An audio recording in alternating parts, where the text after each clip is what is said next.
In the pale light just after sunrise, near the western boundary of Shangail Reserve, a patrol team moved quietly through low acacia brush. The wind was still, the morning cold not yet lifted. Just beyond a collapsed termite mound, where the reserve met the grazing lands of nearby settlements, a shape broke the stillness of the earth. One of the rangers, a man named Elias, caught the shift of fur against thorned wire. A hyena, alone and pinned, had become tangled in the old livestock fencing that snaked through the undergrowth. The animal's right hind leg was twisted unnaturally beneath its body. The wire looped deep across the joint, biting into flesh. It wasn't struggling anymore, just shallow breaths, ribs lifting and falling unevenly, and a low sound rising from its throat every few minutes, something between a growl and a moan. The blood on the grass beneath it was darkened and dry at the edges, but new droplets still welled up where the skin moved. A swarm of flies danced at the corners of its eyes. Elias crouched several meters away, careful not to move too close. The hyena raised its head at the scent of him, the whites of its eyes flashing wide and wet. Its ears were back, the muscles in its neck rigid, but it didn't make a move to bolt. It couldn't.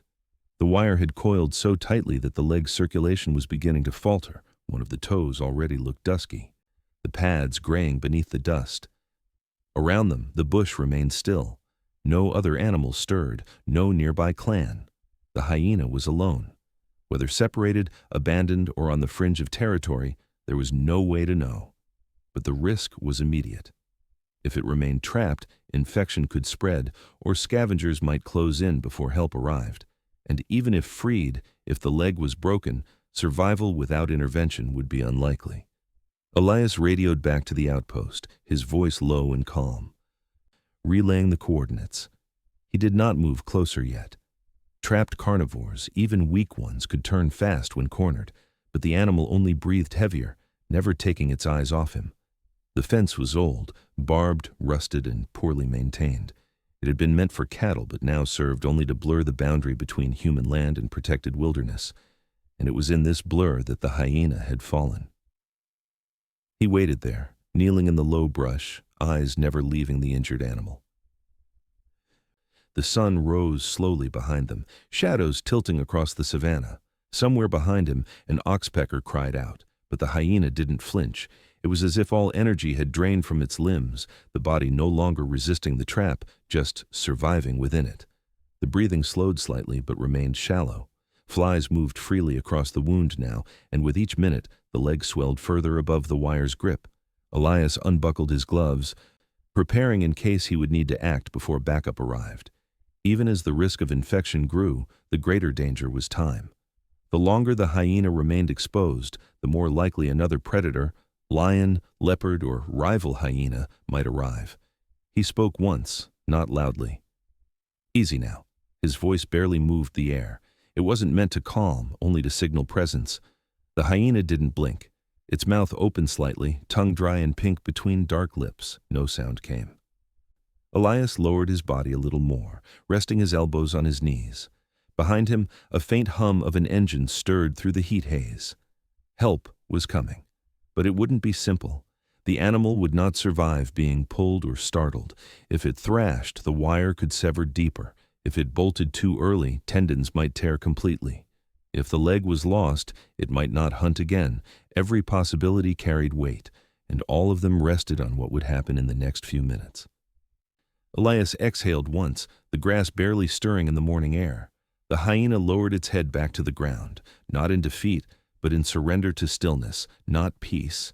Just waiting. Elias moved slowly, 1 foot at a time through the low brush, each step placed with deliberate care. The sound of the vehicle had long faded behind him, and now there was only the wind threading through dry stalks and the faint hum of flies circling close to earth.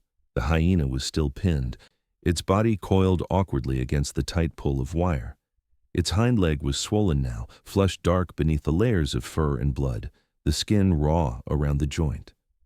As Elias drew closer, the hyena raised its head again, jaw parting in a breathless snarl. The sound was hoarse, but it cut the air like a warning. Its ears shifted low, and the body trembled, not from threat, but from the strain of still being alert this long.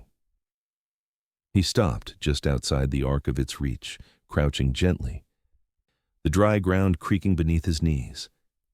He stayed still for several minutes. No words, no movement, just breathe. The hyena watched him, panting now. Its flanks quivered with effort, and the snarl softened, replaced by something heavier, fatigue that sank into its spine and limbs. Elias understood the risk, both for the animal and for himself. One wrong move, and the hyena could lunge, damaging the leg beyond repair. If it thrashed, the wire would cut deeper, and even now, if infection had begun, there was no guarantee it could be saved. But waiting much longer would seal the outcome. If the circulation failed completely, the limb might already be lost. The trap itself had settled into the skin like a second mouth. The wire, thin, rusted, had twisted behind the knee, a place difficult to access without tools. The blood was thicker there, coagulated in strands where the leg had pressed against dry mud. Around the edges, ants crawled through grass disturbed by earlier panic. Elias reached carefully into his side pouch, pulling out a folded cloth and a small set of cutters. The sun behind him warmed the soil, but there was little sound. No backup yet, no second hands, just one ranger and one wounded predator suspended in the brittle silence of the morning. He let out a breath, the sound soft. "I know," he murmured, barely audible. The hyena's eye twitched, but it didn't lurch forward. Its muscles seemed too far gone for that now. The fight had drained away, replaced by a tense, involuntary stillness. Elias shifted closer, dropping his shoulder low, blade in hand. The smell of the blood was stronger now, earthy, metallic, edged with decay. His fingers hovered above the wire once, not touching, just reading the tension. The hyena growled again, but the sound broke midway through. Its chest heaved once, then again, and finally it slumped slightly, head tipping forward. The first snip was the most dangerous, a wrong vibration, a noise too sudden, and the animal could rear. But the cutter slid cleanly through the top strand. The wire relaxed, not entirely, but enough to ease the strain across the haunch. Elias waited, counting to 10. The hyena did not move. Its jaw hung slack, pink gums showing between clenched teeth. He worked slowly, careful not to pull, one coil at a time, unwinding the rusted loop from the mottled fur. Blood welled up fresh beneath the final twist, and he pressed the cloth gently against it. The leg was still attached, but sensation would be another question. He wrapped the limb lightly, just enough to control bleeding, and stepped back again. The hyena remained collapsed, breath shivering through its nostrils. It blinked once, then again. There was no sign of aggression now, just watching, alive for now. And the first decision was made. Behind them, the wind stirred again, shifting the grass in small, brushing waves. Somewhere in the distance, a hornbill called once, then went silent. Elias stayed crouched beside the animal, not touching, not speaking, just waiting for a sign that the damage could be reversed or at least endured. Elias reached for the cutter again, fingers sheathed in thick gloves that smelt faintly of dust and antiseptic. The hyena's body remained still beneath him, but not slack. There was a tension threaded through each muscle, a quiet tremor that rippled now and then from its shoulder down the length of its torso. The hind leg was stretched unnaturally to the side, twisted against the pull of old wire that had tightened over time, each strand biting deeper along the curve of bone. The skin was inflamed and creased with dried blood, and where fur had once been, the flesh was now bare, bruised, and beginning to darken. Elias steadied his hand just above the joint. This was the part that would not forgive error. The cutter's edge pressed against the top loop, and with a slow squeeze, the metal snapped, not cleanly, but with a jagged crack that startled a flock of birds from the brush nearby. The hyena flinched slightly, muscles contracting in the ribs, but it didn't turn, didn't bare its teeth. Its breath hitched, shallow and quick. He paused again. There was no room for rhythm here, no fluid motion. Every twist of wire had to be located, lifted, and snipped without pulling. Beneath the layers of rusted steel, the animal's circulation hung in question. If the damage extended beyond the muscle, if the bone itself had been compromised, infection could already be in the bloodstream. In hours, it could mean sepsis. Days, death. Each movement Elias made was deliberate. The cloth beneath the leg darkened with fresh blood as the wire loosened in sections. He wiped the sweat from his brow with his sleeve. A breeze moved through the grass behind him, light and dry. The air smelt of dust, singed leaves, and copper. He found the next knot of fencing, wound low against the back of the leg, nearly fused to the skin where pressure had worn it into a ridge. This one he lifted with his fingers before cutting. The hyena moaned then, a soft, low sound, not aggressive, not loud. It was a sound of endurance, the kind that carried the weight of exhaustion without resistance. The animal turned its head just slightly, not toward Elias, but away, as if hiding the exposed side of its face. One eye blinked slowly, lashes twitching as a fly passed near its cheek. Its breathing was now faster, almost panting, but there was no movement from the rest of the body. The only signs of life came in the occasional twitch of its tail or the involuntary contraction of its back paw. Elias leaned in and said gently, "Just a little more."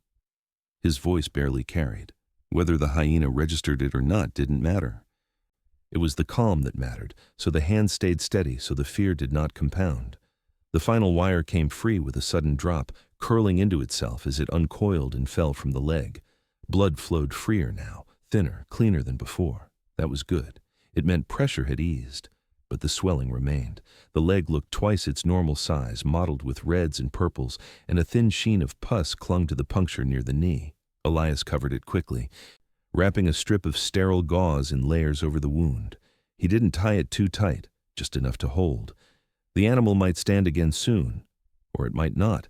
If the tendons were damaged, there would be little more he could do out here. But without removing the wire, there was no future at all. He stayed crouched beside the animal a while longer, hands resting loosely on his knees. The sun had begun to tilt westward, shadows stretching across the ground like reaching arms. The flies were back, circling again, and he waved them off absently. The hyena's ears flicked once in response but did not rise. Around them, the grass shifted with wind, brushing against Elias's boots, brushing the hyena's side, one leg freed. But still no certainty. He waited in silence, listening to the air, the heartbeat of the place. The fence was gone. The damage remained. And somewhere just beyond the tall grass, the silence kept its answer. The wire lay curled in the dust beside them, discarded but not forgotten. Where it had once bound the hyena's leg, blood now seeped slowly beneath gauze, thickened by heat and time. The animal didn't rise. There was no sudden burst of escape, no wild dash for the cover of scrub. It stayed where it had fallen, body curled loosely, head lowered into the crook of one forelimb, as if sleep had overtaken it mid-breath. Its eyes were half-lidded, blinking infrequently, and its ears moved only when flies drew too close. Elias didn't speak. His hand hovered near the radio for a long time before he finally pressed it, voice low and flat as he called in the request. One ranger, one injured hyena, assistance needed now. Around them, the sun had climbed high and stayed there, unwavering. There was no breeze to carry the weight of waiting. The blanket he carried, meant more for emergencies with antelope or pups, was draped gently over the hyena's body, not tucked, but laid like a shield. It rustled faintly each time the animal's chest lifted. The leg beneath remained swollen, discolored, and exposed where the gauze had shifted. Flies came anyway, drawn by heat and blood. Elias waved them off, but not aggressively. Every motion was patient. The stakes hadn't changed. If the hyena couldn't move by nightfall, the risks multiplied. Predators would return to their routines. Infection might set in more deeply. If the limb became necrotic, there would be no second chance. He poured a trickle of water into a dented tin bowl and set it near the animal's head. The hyena didn't reach for it. A soft exhale came from its nose, warm and slow. The shoulders twitched once, then stillness again. In the distance, a hornbill called twice, its sound hollow and faint beneath the hard sky. The dust around them was pale and cracked, broken only by old paw prints in the mark of dragged wire. Elias sat cross-legged nearby, not touching, not watching directly. The waiting wasn't passive. It was protective. Every second stretched thinner. But movement couldn't be forced, not in this state. If the animal rose too soon, the wound could split. If it didn't rise at all, they'd have to carry it. Neither option guaranteed survival. He checked the leg again, carefully, without pressure, just enough to ensure circulation. The limb was warmer now, not hot. That was good. But the swelling was still firm, and the fur around the joint had matted against skin gone raw. The muscle hadn't relaxed. It remained coiled, locked in a silent defense. And yet, the hyena didn't bite. It didn't growl. It didn't even look at him. There was no trust in the silence, only resignation. That, too, was dangerous. When wild animals give up, their bodies follow. Time moved, slowly. The sun slid down by inches. Shadows began to lean toward the east. Elias reached for the water again and poured a little on the edge of the blanket, letting it cool the cloth before lifting the corner back onto the hyena's ribs. The skin flinched beneath the dampness, a reflex more than intention. That reflex gave him hope. Somewhere, within that stillness, life persisted. He leaned back on his hands, gaze fixed just past the animal's form, toward the shimmer of trees along the distant slope. Dust lifted from the ground now and then, stirred by wind that barely touched the earth. Backup was coming. Slowly. The radio had crackled once with confirmation, then gone quiet. Until they arrived, there was nothing more to do. No medicine, no splint, no transport. Just wait. Beside the injured, beneath a sky that offered no mercy and no judgment, the flies circled. The hyena's breath came steady but shallow. And Elias remained, still as the dust. The drive to the veterinary post had been silent. The hyena, now enclosed in a transport crate lined with soft straw and the same blanket Elias had laid across its body hours before, had not stirred during the lift or the ride. Sedation had come only after movement was impossible to avoid, a small injection delivered through a long pole, gentle but precise. The animal had blinked slowly, its breath shallow and constant. As the drug settled into its blood, the tension in its limbs softened for the first time. Now, beneath the quiet light of the clinic's treatment bay, it lay on its side, fur caked in dirt and blood, flank rising and falling with a rhythm that was no longer threatened by panic or pain. 2 veterinary technicians worked in silence, guided by the lead vet, a woman who had seen dozens of rescues like this and still moved with care that bordered on reverence. She cleaned the wound with saline, pausing often to let the fluid wash over clotted fur and rinse the sharp odor of rot. The metal had bitten deep, but not through. The leg was bruised, angrily so, and the skin bore a deep ring where the wire had pressed against muscle, but the bone was intact. It was the best outcome they could have hoped for. Still, the risk of infection remained high. They applied an antibiotic cream thickly, stitched the torn edges, and wrapped the entire leg in layers of sterile bandage. One wrong step in the coming days could undo everything. The hyena did not resist. Even as consciousness flickered in the edges of its eyes, it didn't thrash or whine. Its head turned slightly as if tracking the motion of gloved hands, ears twitching when gauze was drawn across the skin. No one spoke, except for one murmur from the vet. Almost there. The words were not meant to soothe so much as to mark the moment, an acknowledgement that this was not yet the end. The hyena's eyes remained open longer now, and they did not hold the wild gleam of fear seen in so many others who'd been brought here. There was no trust, but no fight either. Only watching. The team moved quickly but without haste. The bandage was secured, fluids were administered. The crate was cleaned, relined, and fitted with a shallow bowl of water. No food yet, not until the sedative wore off completely and the animal could sit upright without tremors. Every movement in the small clinic space was measured.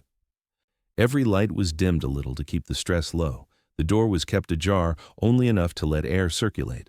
The room smelt of iodine and dust, old fear and new hope. They knew the statistics. Most hyenas brought in for leg injuries did not return to the wild. Infection, muscle damage, fear never left. But some did. If the leg healed straight and strong, and if the mind remained sharp and unbroken, release could be possible. The hyena had not vocalized once. That silence was hard to read. It could mean the pain was deep, or that it had given up, or maybe that it was waiting, still thinking, still watching. As dusk approached, Elias stood just outside the treatment bay, arms crossed loosely, the red dust of the reserve still clinging to the folds of his uniform. He said nothing, just watched through the half-open door. Inside, the hyena turned its head slowly toward the sound of footsteps in the corridor, eyes following the movement. It did not growl. Its body remained still, tail tucked but relaxed. The room fell into stillness again. The only sound was the gentle whir of the portable fan and the faint rustle of the bandage as the leg shifted slightly on the straw. Outside, the light faded into gold. A breeze moved across the dry trees beyond the compound, lifting dust and seed pods into the air. Somewhere in the distance, another call echoed, not a predator, just the ordinary rhythm of life continuing on. And inside, beneath the dim lamp and the quiet breath of waiting, the hyena watched the door, eyes open, steady, unblinking, alive. That night, as clouds drifted across the pale moon and cast long shadows across the reserve, a call came through the radio, short, clipped, uneasy. A new section of livestock fence had collapsed along the northern grazing corridor. No animals were missing yet, but the breach was fresh, wires splayed outward like ribs cracked open. Some posts had been removed entirely. Whether it was the work of poachers or desperate herders moving into forbidden grazing land, no one could say. In the dry season, the needs of people and wildlife pressed hard against one another, and the fragile net of wire that marked the protected boundary from inhabited sprawl began to fray in more places than one. Rangers would be dispatched by dawn, but the weight of the report settled heavy in the chest of those still awake at the outpost, stirring memories of what such gaps had already cost. Elias remained near the treatment bay, not because he had been assigned to night watch, but because he hadn't moved since sundown. He'd stepped outside only once to sip from a canteen and stretch his back beneath the soft rustle of leaves. Mosey, named hours earlier by the youngest vet assistant, a quiet nod to a river that dried but never disappeared, lay curled, her breath steady, the swell of her side rising beneath layers of gauze and straw. At some point during the evening, she'd shifted and licked her leg once, careful and slow. Now, just past midnight, she moved again. Not much. First, a twitch in her back foot, then the tight bunching of muscle along her haunches. Her ears rotated, her front paw pressed downward, testing, hesitating. A long pause followed.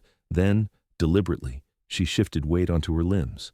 She stood, not with ease, not without trembling. But she rose, one leg at a time, and planted herself upright. The motion was stiff, with the bandaged leg braced against the crate's side and the jaw tight. Her tail remained low. Her head swayed slightly with the effort. She didn't pace, didn't try to flee. She stood and breathed, held herself together. The moment passed in silence. The room did not react. Elias only blinked once, his throat tightening as he watched through the open gate, the corners of his mouth unmoving. This single act, rising, meant the next chapter could begin. But it changed nothing about the crisis forming outside the clinic walls. Another fence down meant another possibility of entanglement, another animal crossing into places where traps, weapons, or retaliation waited. The line between survival and injury had always been thin. Tonight, it thinned further. The team had worked 12 hours to undo one injury. The land was reshaping beneath them faster than they could predict. In her crate, Mosey settled again, easing onto her good side without strain. Her eyes closed slowly, but she did not sleep. Outside, wind stirred the dry dust in small bursts against the windowsill. A jackal called from somewhere along the ridge, low and brief. The moon hung behind gauze-like cloud, casting no glow. And somewhere beyond the perimeter of the reserve, a new danger crept forward, wire stretched, trust fraying, and the night breathing around both. The early morning light that swept across the savannah did not burst into brilliance, nor did it rush across the landscape in a dramatic wave. Instead, it unfurled slowly, as if unsure whether the day was ready to begin, casting an amber glow that edged the jagged ridgeline in soft golden tones. Each blade of grass, every mound of disturbed earth, took on the hue of warm honey, and even the cold steel mesh of the release pen seemed momentarily softened. Less like a cage and more like a memory of one. The air remained heavy in its stillness, cool with the last breath of night. It was the kind of morning that does not demand attention, but holds it anyway, simply by being poised, tense, not with fear, but anticipation. A small group of humans stood quietly at the edge of a clearing, their silhouettes long and unmoving, boots sunk into the powdery soil that had shifted under many such vigils. Radios remained clipped to belts, silent, no chatter. No countdown. The moment did not need narration. The animal inside the pen had completed her recovery, at least in the ways that could be measured. Mosi, a spotted hyena once dragged from a snare wound so deep it exposed the pink fragility of joint tissue, had healed faster than expected, but never recklessly. Her flesh had knit where wire once cut, the swelling long gone, muscle reshaped slowly through rest and controlled motion. The fur, patchy still along her hip and flank, had not yet cloaked the scar. But her movements had gained balance. The limp had faded to a trace. Her eyes held clarity again. She passed every observation, tolerated every minimal intervention, and showed no sign of infection or distress. And so, the decision had been reached. She was going back, not as she was before, but as she needed to be now. When the gate finally opened, it did not scream on its hinges or swing wide with theatrical force. It gave a single, slow mechanical click, enough to signal change but not demand it. There was no fanfare, no gesture to coax her out. Mosi did not rush forward. She did not recoil. She simply stood, head low, ears tilted back, not pressed in submission, but turned in listening. Her breath moved slowly and steadily through her chest, one step, then another. A pause. There was nothing blocking her path. The land was open, the route clear, the hills hers to take. But still she waited. Her hind leg shifted subtly. A test of weight and memory. There was no panic, no urgency, only the quiet force of deliberation. Then, as dust stirred under her paw pads, she turned, not toward freedom, but back within the space she had come from. She moved in a slow circle, her spine rising slightly with each measured stride. She passed by the threshold of the gate again, past the edge of the pen, past the humans who remained still, almost reverent. No sudden sounds, no bark or growl. Then, low to the ground, breath emerging not in voice but in vibration, she offered a sound, thin, layered, intimate, a warble that sat between a sigh and a whisper, carried more in the throat than the mouth, not distress, not command, simply presence. It lasted only seconds. Then it was gone. Without glancing back, she turned again, this time toward the hills. Her first strides were tentative, each step its own conversation between instinct and caution. Every few meters she paused, not with the confusion of the wounded, but the patience of the aware. The world beyond the fence was not familiar, not fully safe, but it was hers.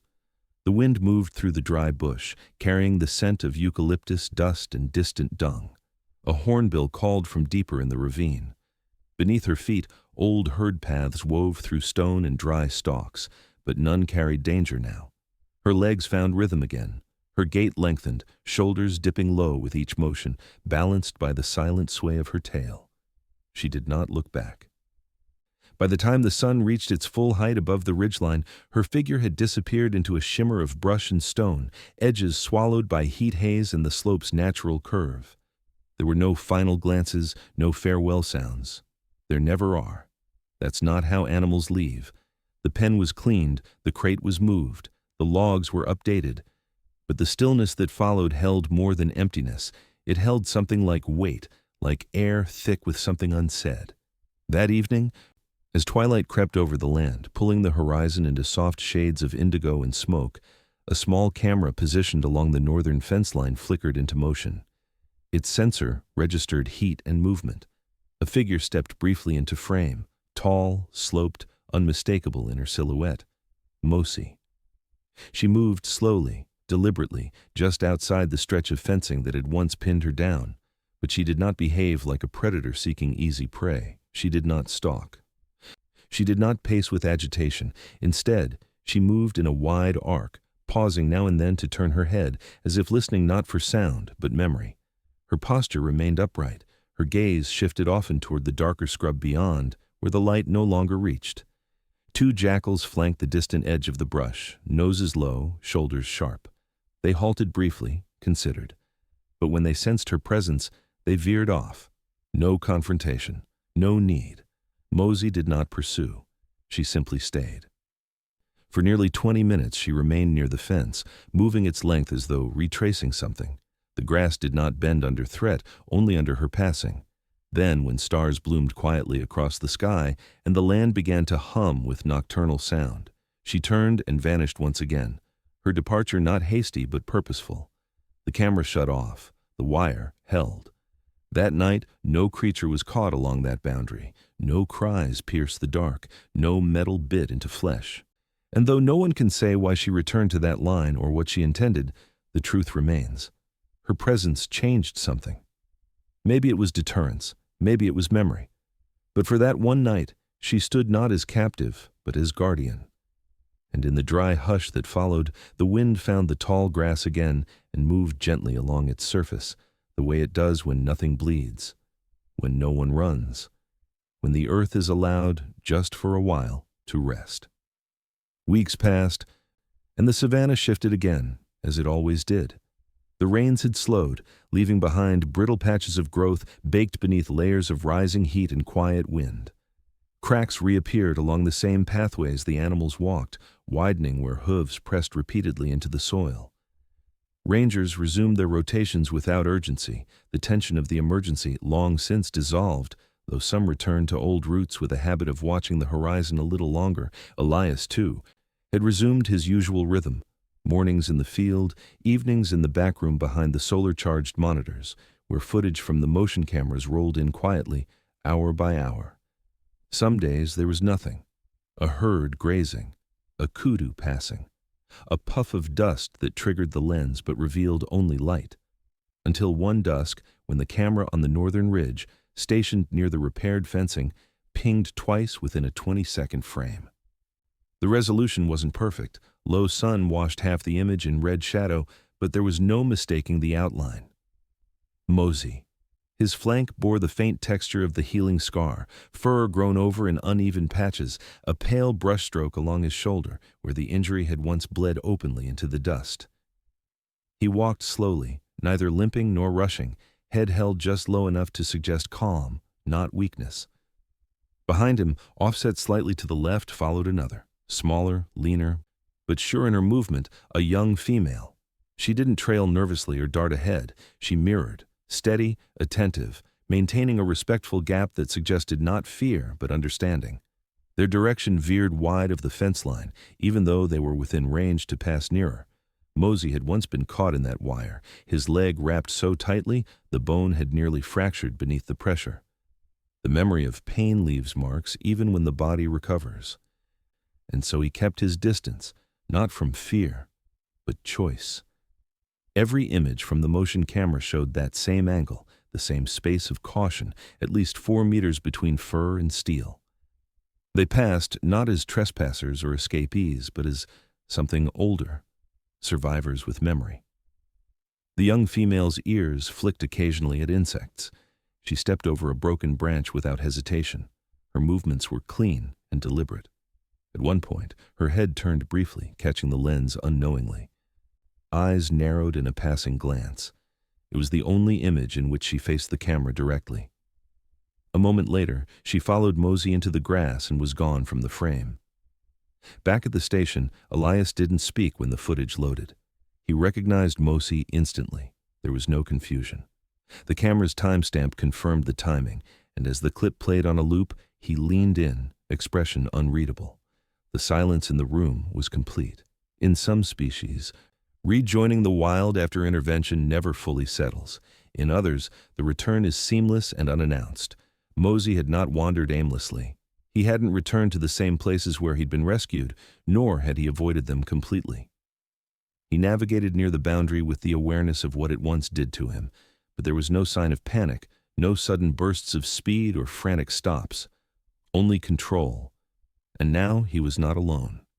That meant something. At minimum, that he had regained enough physical health to lead, enough strength to be accepted, and perhaps, though no one would say it aloud, enough quiet to trust.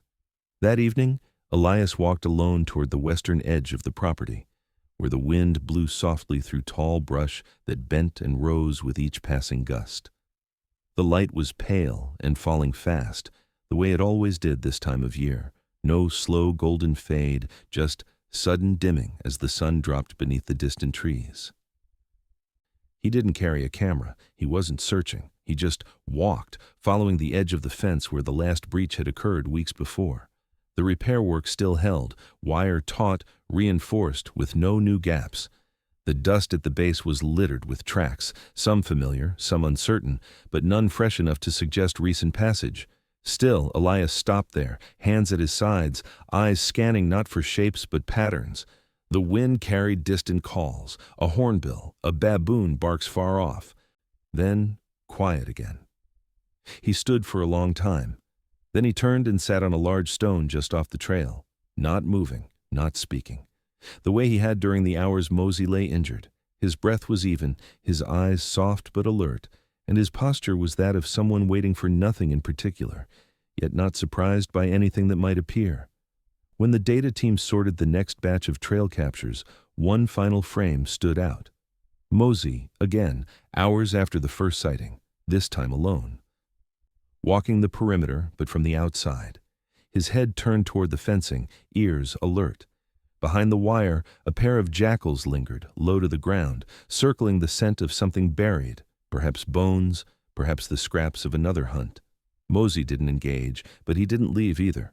He stood, his body angled just slightly forward, weight evenly distributed, neither tense nor passive. He made a low, near-silent vocalization, a sound not of warning, but recognition, not to them, just to the space.